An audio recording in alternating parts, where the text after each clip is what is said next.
Dando sequência, então, à parte de modelagem no domínio da frequência, né, a modelagem que a gente usa a transformada de Laplace para obter a nossa função de transferência, que é a razão entre a saída de um sistema com a entrada desse sistema, né, um CDS por RDS. A gente tem, então, a entrada, a nossa função de transferência e a saída.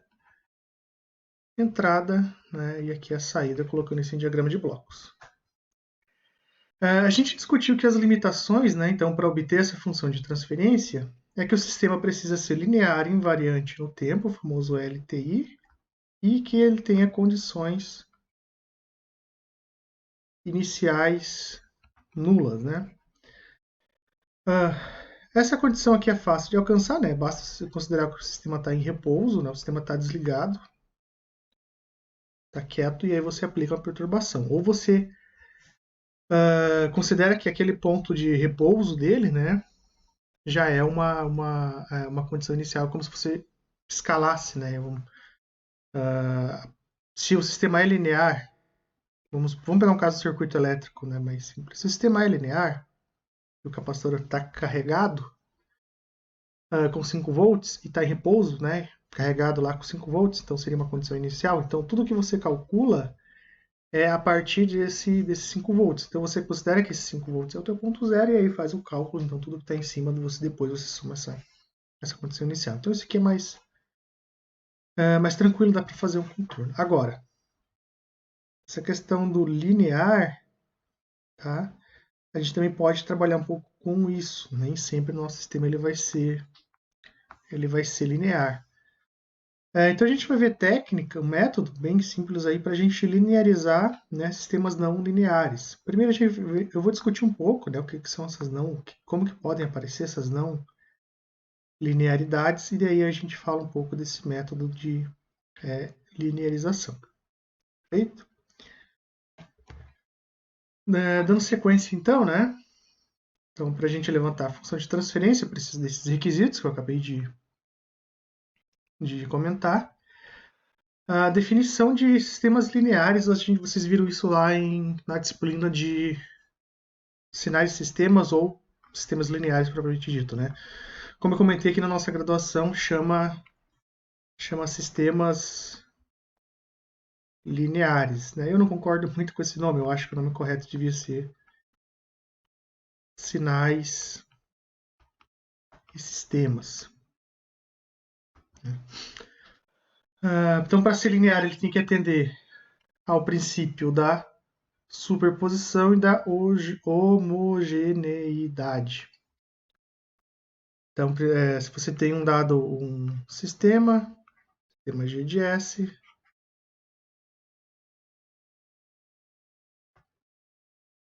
se você quer, vamos supor que a nossa entrada ela seja R1 mais R2. Então, essa vai ser a nossa entrada. A nossa saída vai ser o produto com o G de S. Então, se você aplicar nesse meu sistema o R1, tá? Depois, nesse mesmo sistema, aplicar um R2,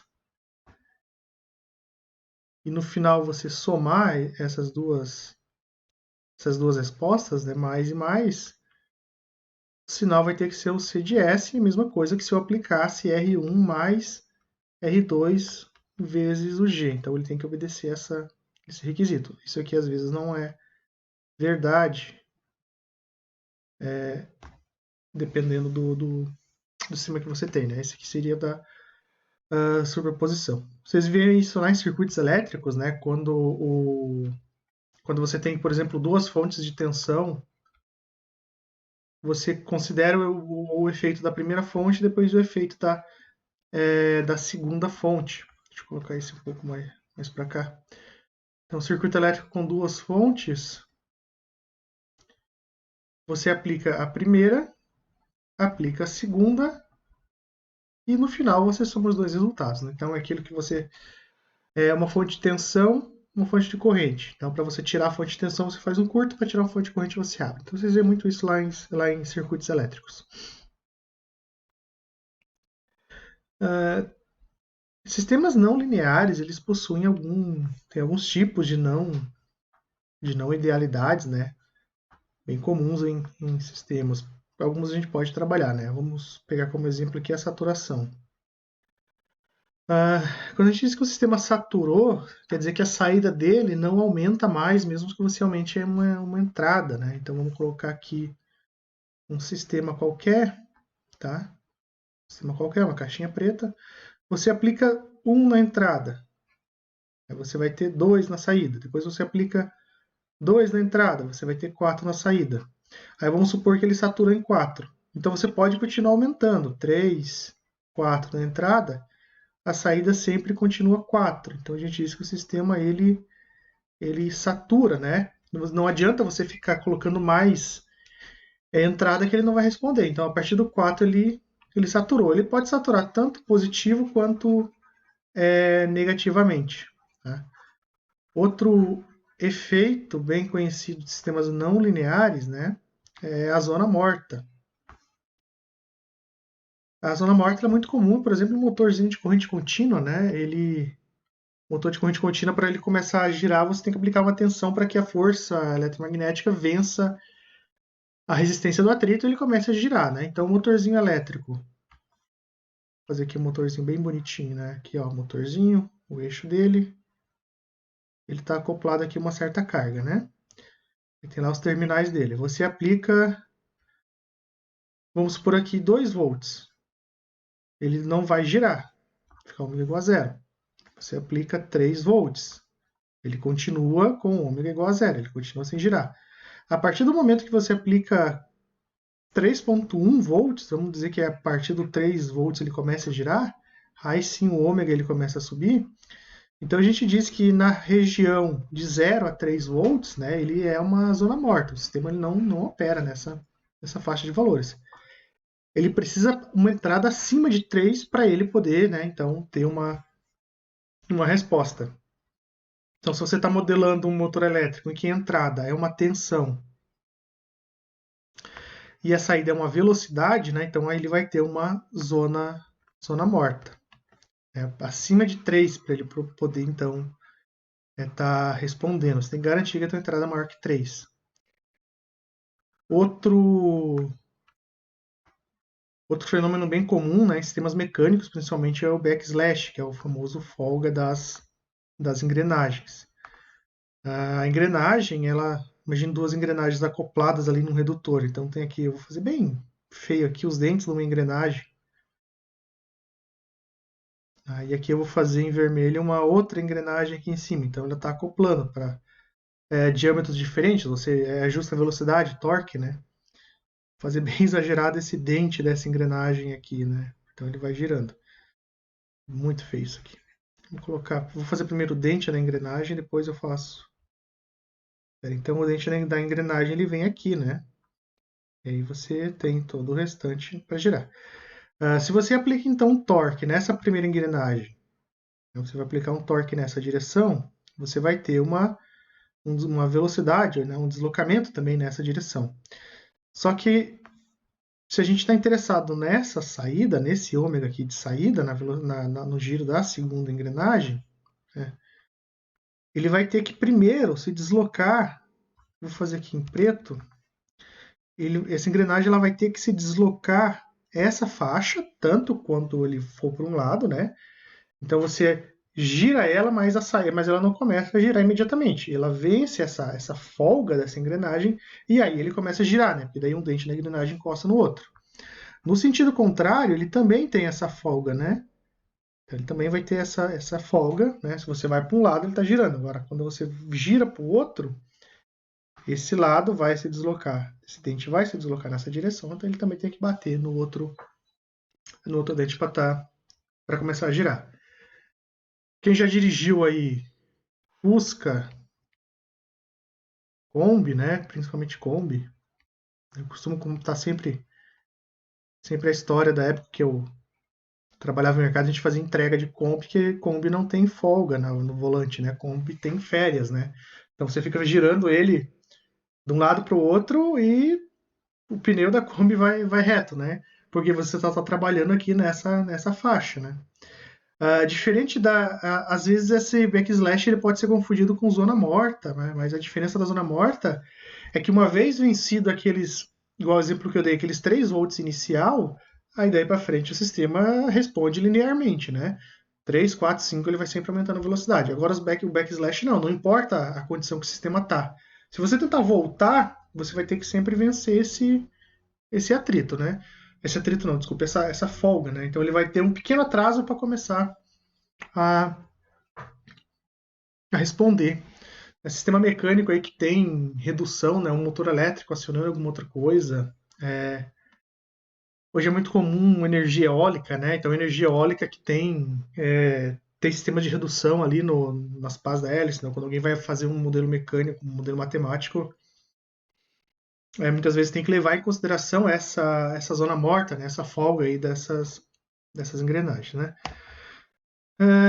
Graficamente a gente pode fazer alguns gráficos ali de entrada e saída, né? Então, aqui é um exemplo de sistema linear, né? De não linearidade. Então, eu tenho a entrada a entrada do sistema vai subindo linearmente, né? Enquanto a saída não responde de maneira linear, né? Então, ele deveria ter uma saída também, né? Em forma de uma reta. Então, isso caracteriza uma não linearidade, né? Um sistema não linear. E essas não linearidades físicas que eu citei, né? Tem aqui alguns exemplos. Uma saturação, né? Ele vai subindo até um certo valor. Esse aqui até que está representado ainda diferente, né? Ele está um pouco mais exponencial, mas às vezes essa saturação ela é uma reta, né? Então, amplificador operacional, você tem lá um amplificadorzinho operacional, mais e menos, você alimenta ele com menos 12 volts e mais 12 volts aqui na entrada. Vamos colocar um amplificador aqui, um amplificador inversor. Então, você tem aqui um resistor de entrada. Opa, aqui, menos, mais. Na porta não inversora a gente aterra, né? Um resistor de realimentação. Aqui eu tenho o R1 e aqui eu tenho o R2. Tensão de entrada, tensão de saída.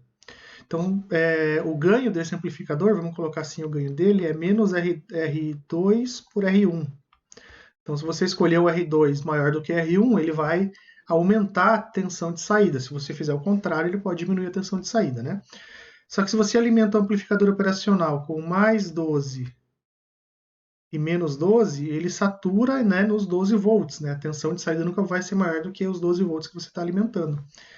Então, se você está dando um ganho de 4, vamos colocar aqui um G igual a 4, e você coloca na tua entrada 10 volts, você não vai ter 40 na saída, porque ele satura nos 12 volts. Você vai ter 12. Né? Passou dos 12, ele já não sobe mais.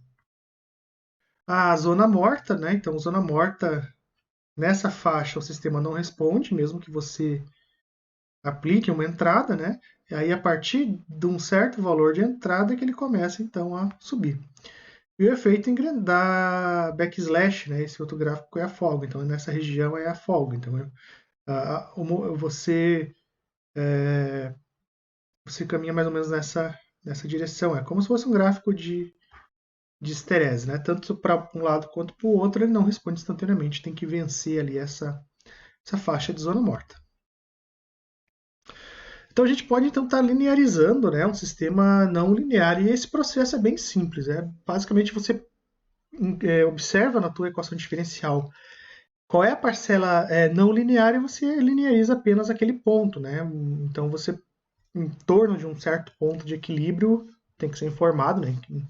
É como se você deslocasse a tua origem para aquele ponto de equilíbrio, e naquele ponto é que você faz a tua linearização, né? Aqui tem o errinho de digitação, mas vamos seguir os passos, né? Quais seriam essas etapas aí para a linearização. Aqui alguns exemplos, né? Relação de tensão corrente, resistor, às vezes é não linear. Resistor a gente considera linear, mas a gente sabe que ele varia, por exemplo, com a temperatura. Ele tem uma resposta quase que exponencial ali com uma temperatura, né? Ele é linear em faixas. Então, o primeiro passo, né, seria você levantar a tua equação diferencial do sistema e identificar qual que é a componente não linear dessa equação diferencial para depois poder linearizar, né? Essa linearização é feita para pequenas variações em torno de um ponto de equilíbrio. Então, a gente vai considerar que o teu... Vamos colocar um gráfico qualquer aqui. Esse aqui até que ficou um gráfico assim, né? Para fazer a linearização, mas aonde é que você quer linearizar? Você tem que linearizar em torno de um ponto de equilíbrio. E você considera pequenas variações em torno desse pequeno, eu vou colocar aqui ΔX, né? Pequenas variações em torno desse ponto de equilíbrio vai dar pequenas variações na saída. Então, se você olhar só essa região, ela é basicamente uma reta, né? Então tem uma resposta linear em torno daquele ponto de equilíbrio. Aí você desloca a tua origem, né? Então você vai trabalhar com novas coordenadas, né? Então sempre tentar ver que quando foi linearizado, é como se o teu t igual a zero fosse deslocado para esse ponto, né? O seu x igual a zero, desculpe. Então, lineariza a parcela não linear e aí sim você aplica a transformada de Laplace, né? Você não consegue escrever o g de s para expressões não lineares. Então, como que a gente vai fazer então essa linearização? A grosso modo, tá? Pode partir ali para a série de Euler, métodos mais formais para chegar nessa conclusão, mas o que a gente faz é um ajuste de reta, tá? O que uma reta tem, né? Então a gente pega primeiro, vamos colocar a equação da reta, né? Qual que é a equação da reta? Y igual a x mais b. Então você tem um coeficiente linear e um coeficiente angular. Você precisa encontrar esses dois pontos, né? Vamos pegar como exemplo, nesse gráfico, o sistema linear, né, que é essa minha linha em preto, e a gente vai linearizar ele em torno do ponto A. Então, aqui no nosso ponto, vou colocar aqui em vermelho o nosso ponto A, você traça uma reta, né? Então, você observa que para pequenas variações em torno desse ponto A, essa reta acaba sendo verdade, né? Obviamente que se você extrapolar para grandes variações, por exemplo, essas faixas que eu coloquei, isso acaba não sendo mais verdade, né? Porque a resposta, o sistema que você modelou acaba ficando muito longe do sistema. Deixa eu só mexer aqui na cadeira. Do sistema real, tá? Aí você faz a troca de coordenadas. Então, as coordenadas não é mais x, y. Então, são pequenas variações do x e pequenas variações do y. Como que eu posso, então, estar linearizando esse meu sistema em torno do ponto x0, tá? Eu quero escrever uma reta em torno do ponto x0. O meu coeficiente linear é fácil, né? Se eu tenho aqui uma f de x e eu quero linearizar ela em torno do ponto x0, o meu coeficiente linear, que seria o b daquela equação, né, é o f de x0. Você vai pegar o valor de x0 e substituir na expressão para obter, né, esse valor do a.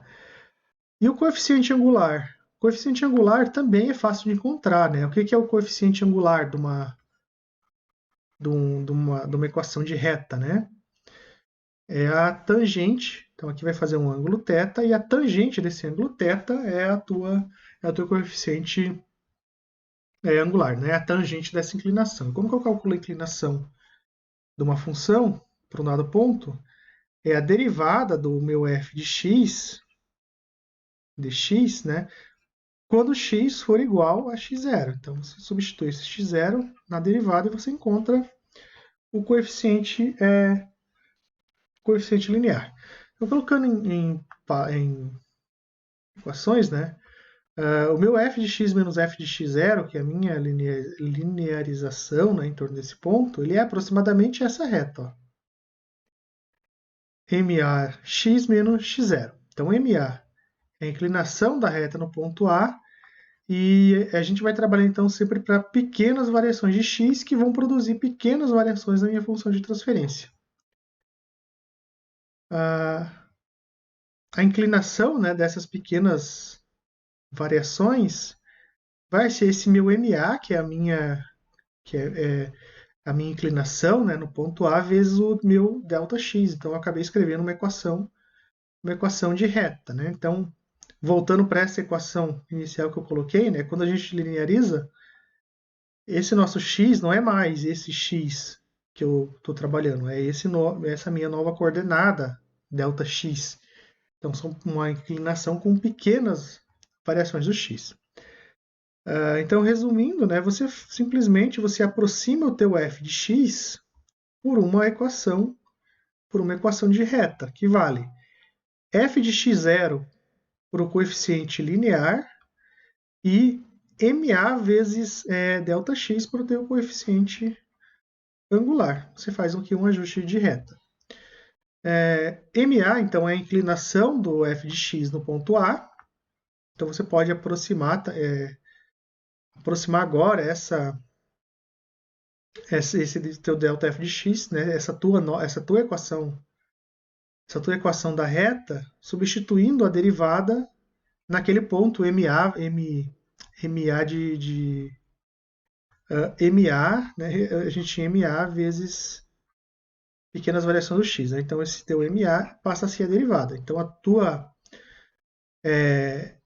função, né, para pequenas variações em torno do ponto de equilíbrio, ou seja, meu delta f de x, ele vale aproximadamente f de x0, que é o coeficiente linear, mais a inclinação da reta, ou seja, a derivada do f de x dx, quando x igual a x0, vezes o ΔX, né? O nosso ΔX passa a ser a nossa variável. Tem uma maneira mais formal de você chegar nessa expressão, né?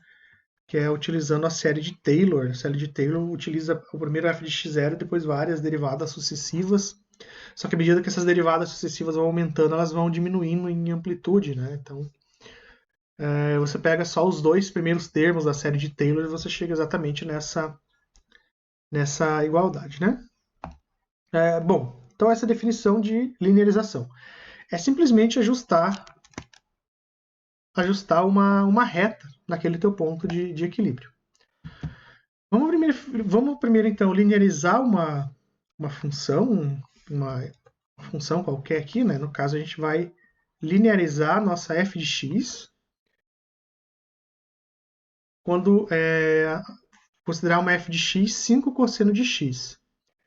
Em que ponto de equilíbrio que a gente vai linearizar isso? Né? Em torno de que ponto a gente quer linearizar? O ponto de equilíbrio, o x0, né, ele sempre tem que ser dado. Tá? Às vezes o x0, se é um problema físico real, é você como engenheiro responsável pelo projeto do sistema de controle que vai ter que definir qual é esse ponto de equilíbrio, né? No caso aqui, o problema então ele deve ser dado, então em torno do π, x igual a π sobre 2. Então pela aquela equação a gente vai aproximar o nosso f de x, né, nossa função, por um f de x0 mais, vou colocar aqui como f' de x0, que seria a derivada no ponto x0, pequenas variações de x. Bom, o f de x0, você vai pegar a tua função, que é 5 cosseno, e substituir o x0, que é π sobre 2. Isso aqui vai dar 0. Então, foi feito aqui nessa parte, né, quem seria o nosso f de x0. A parcela da derivada está sendo colocado aqui nesse outro ponto, né, nessa outra linha. Derivada da f de x dx quando x igual a π sobre 2. A derivada do 5 cosseno é menos 5 seno de x, né? E quando você coloca x igual a π sobre 2, você chega, então, que esse valor vale menos 5. Então, a nossa expressão linearizada, a nossa f de x, ela pode ser aproximada por menos 5 vezes menos 5x, né? Menos 5 ΔX, lembrando que sempre esse ΔX é pequenas variações em torno do x0, né? Então, em torno do x0 pode ser aproximado por essa reta. Nossa expressão original, nosso f de x, só lembrar, era assim, 5 cosseno de x. Então, aqui em preto está traçado o 5 cosseno de x. Essa linha em azul é a nossa aproximação, nossa linearização pelo menos 5x. Então, veja que em torno do ponto de equilíbrio, tá? As duas funções são bem... Estou tentando traçar uma reta aqui, mas está difícil. Em torno do ponto de equilíbrio, né, tem até uma fica até um por cima da outra, né? Nem dá para ver direito quem que é quem que é a original, quem que é a linearizada, né? Saiu um pouco aqui dessas pequenas variações aqui do x, né? Então, em torno desse ponto de equilíbrio, aí começa a ter uma diferença grande, né? Então, aqui a gente tem a nossa linearização e aqui a nossa função real, né? Aqui a nossa linearização e aqui a nossa função de verdade. Então, começa a cair fora. Por isso é que ela vale nessa aproximação apenas para pequenos intervalos. É só um ajuste de reta, não tem muito segredo. É só jogar na receita de bolo que você vai ter a tua função linearizada. Como que a gente pode, então, linearizar uma equação diferencial? Tá? Então, aqui a gente tem a nossa equação diferencial ordinária, derivada segunda do x de t dt quadrado, duas vezes derivada primeira do x de t, 5 cosseno de x. Quando a gente vai derivar uma equação diferencial, a gente tem que, primeira coisa, é observar qual que é a parcela não linear da nossa equação diferencial. Então, a parcela não linear é o cosseno de x. O ponto de equilíbrio é dado no problema, né, o nosso x0. E aí você simplesmente vai escrever agora a tua linearização. Tá? Então, lembrando que pequenas variações do f de x0 mais a derivada da f de x no ponto x0. Então, f de x0 vale cosseno de π sobre 4. A derivada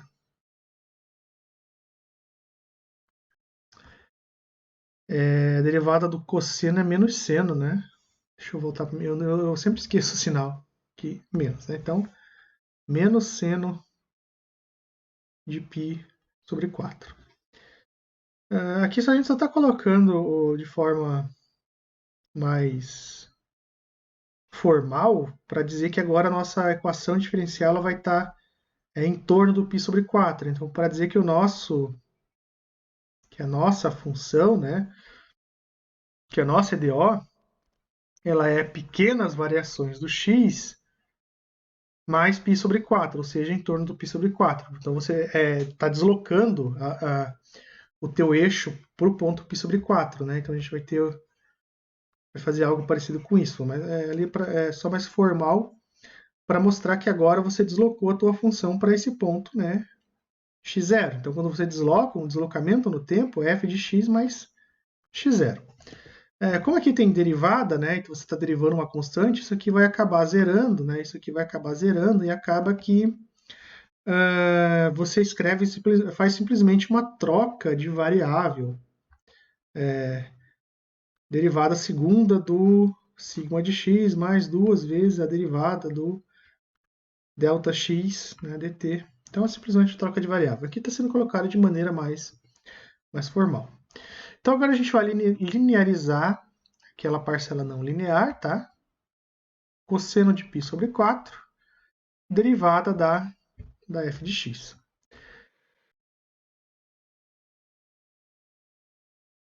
Linearizando essa expressão, né, o cosseno de π sobre 4 ele vale a raiz de 2 sobre 2. A derivada, né, ou seja, o menos seno de π sobre 4 ele vale menos raiz de 2 sobre 2. Então essa aqui é a nossa função linearizada. Então você agora vai fazer uma troca, né? No lugar do x você põe Δx, no lugar do cosseno de x você põe essa expressão linearizada. Então, substituindo naquela expressão, né, o derivada das constantes ela foi anulada.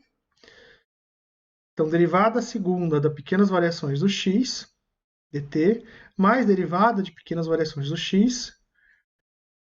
Essa parcela do cosseno, como você tem apenas essa parte que depende do x, a gente colocou ele desse lado da igualdade. E essa outra parcela que não depende do x, ela foi para o outro lado da igualdade. Então, menos raiz quadrada de 2 sobre 2, pequenas variações do x, menos raiz de 2 sobre 2. Então, até agora, a tua equação está linearizada em torno daquele ponto de equilíbrio. Beleza? Então, linearizar é simplesmente ajustar uma reta daquela parcela não linear da tua equação diferencial. Vamos pegar um exemplo agora, tá? Só que agora aplicando isso a um sistema físico que a gente precisa estar modelando. E esse sistema físico tem um elemento não linear. No caso aqui é um resistor não linear. Esse meu resistor aqui é não linear. Eu tenho aqui uma fonte de entrada e aqui eu tenho uma fonte de 20 volts. Então, já adiantando, esse problema ele não dá para a gente qual é a condição, qual é a condição de equilíbrio, né? Quem que é o teu X0. Mas uma vez que essa fonte de tensão é os 20 volts e aquele VT é a nossa entrada do sistema, então a gente vai considerar que o ponto de equilíbrio é quando apenas esse 20 volts está sendo aplicado. Aí, a partir do efeito dessa fonte de 20 volts, você vai considerar as pequenas variações em torno do V de T, né? Então, aquele V de T é uma fonte de pequenos sinais. A relação tensão-corrente é definida por IR. Então, está aqui a relação do resistor 2E na 0,1 VR. A entrada V de T é uma fonte de pequenos sinais. Então, já para a gente saber que isso aqui vai ser que a nossa linearização ela vai ser válida. O primeiro passo, né, é a gente escrever a equação que descreve o sistema. Então, a gente vai aplicar as leis de Kirchhoff das tensões e encontrar, né, essa equação. Queda de tensão do indutor, indutância vezes a derivada da corrente. Queda de tensão do resistor é o nosso VR, né? Só que lembra que a expressão do VR ela não foi dada, ela foi dada aquela expressão não linear. Deixa eu fazer aqui embaixo. IR é o 2E na 0,1 VR. Então você tem que isolar o VR nessa equação. VR, então 0,1 ele passa dividindo, é 10. Aqui tem o 2 também, né? Para tirar fora, vamos fazer aqui por partes. Para tirar fora o expoente, você aplica o LN, o logaritmo natural dos dois lados, né? Então, VR 0,1 VR, já que eu apliquei o LN, vai ser então, deixa eu só passar o 2 dividindo, logaritmo natural do 1/2 da corrente, perfeito? Então, o 2 passa dividindo e você aplica o logaritmo dos dois lados. Agora, o 10, o 0,1 vai passar dividindo, então você vai chegar que é 10 vezes ln, 1/2 da corrente, né? Então, o ln natural de tudo isso daqui. Tá? Então, essa expressão que a gente colocou aqui, ó, 10 ln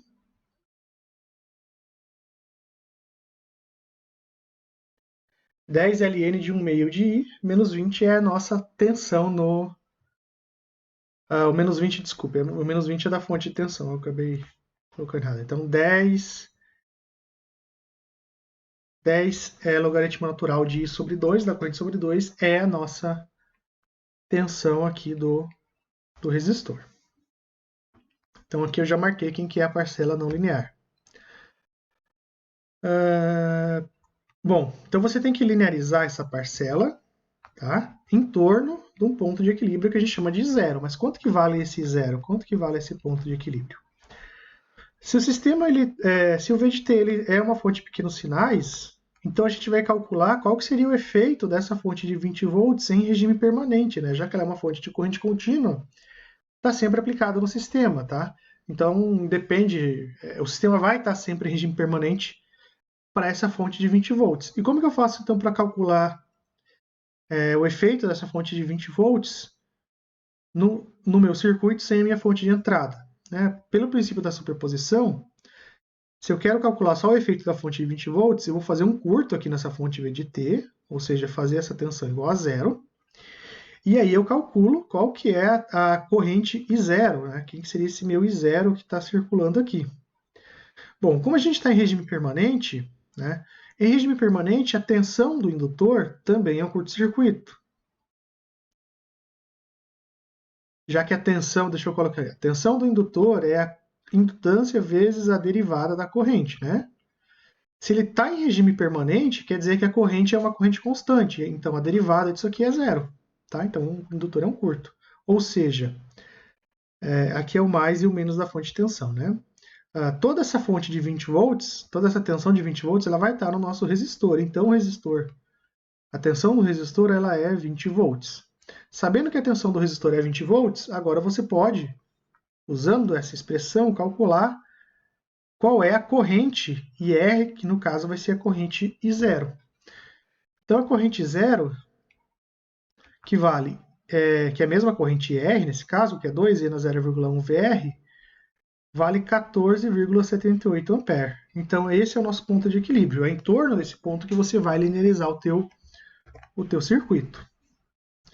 Então, linearizando essa expressão, aqui está o nosso... Esse aqui é o nosso f de x, né? Eu vou aqui marcar aqui o nosso f de x, tá? Esse aqui é o f de x. Ele é aproximadamente f de x0, que é ln de 0 por 2. Essa parcela é a derivada, tá? Você vai ter que derivar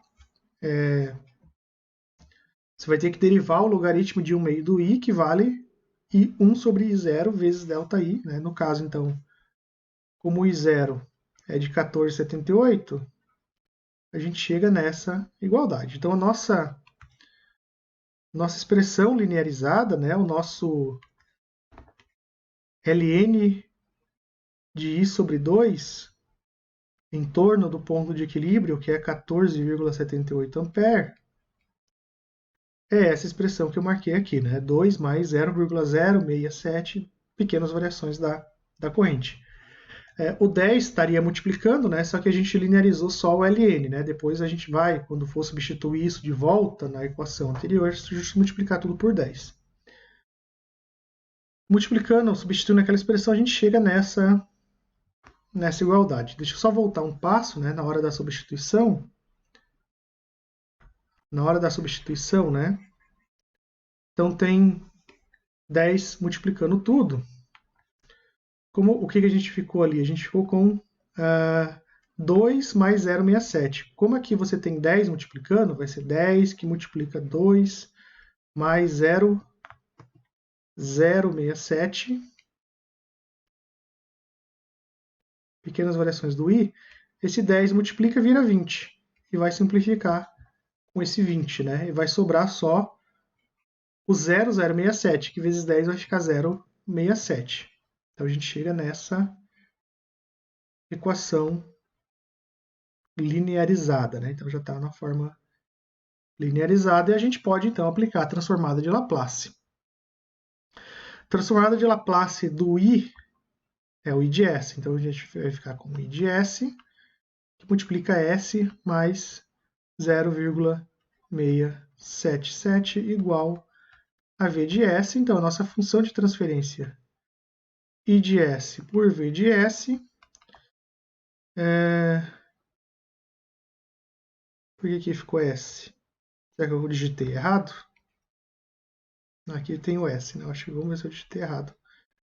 Eu digitei errado sim, né? Não tem SS, é 1 aqui, ó. É 1 dividido por S mais 0,677. Então essa é a nossa função de transferência. Lembrando que essa função de transferência que a gente obteve, ela vale para pequenas variações em torno do I 14,78 ampere.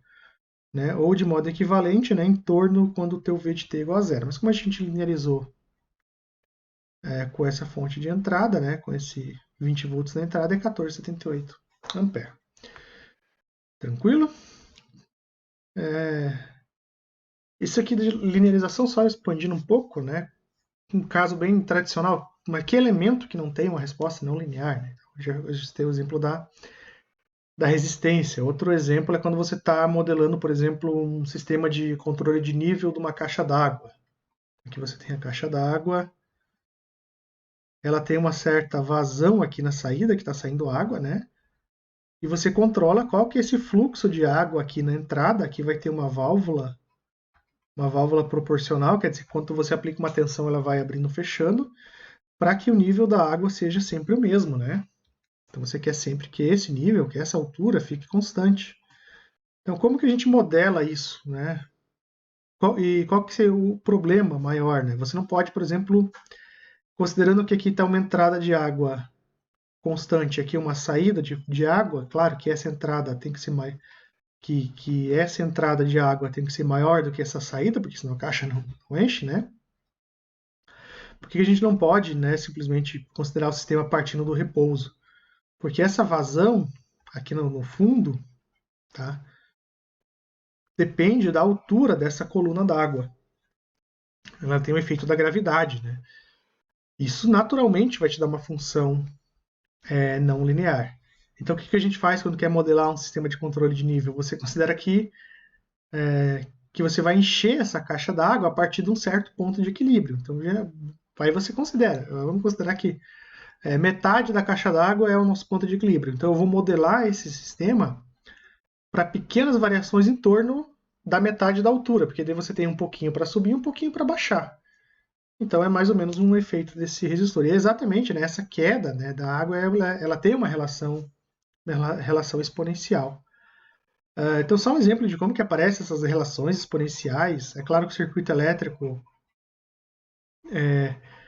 dependendo de como que é esse resistor, ele vai ter uma resposta exponencial, né, pela passagem da corrente. Não é aquele resistor que a gente diz ômico, né, lá em circuitos você deve ter visto resistor ômico, é aquele linear ou não ômico, é o não linear, né. Mas também sistemas ali como a vazão de uma caixa d'água, que depende do nível da água, né? Então, para cada instante de tempo, o nível é 1 e a vazão vai baixando, vai diminuindo, né? Dependendo como que está o nível da água. Certo?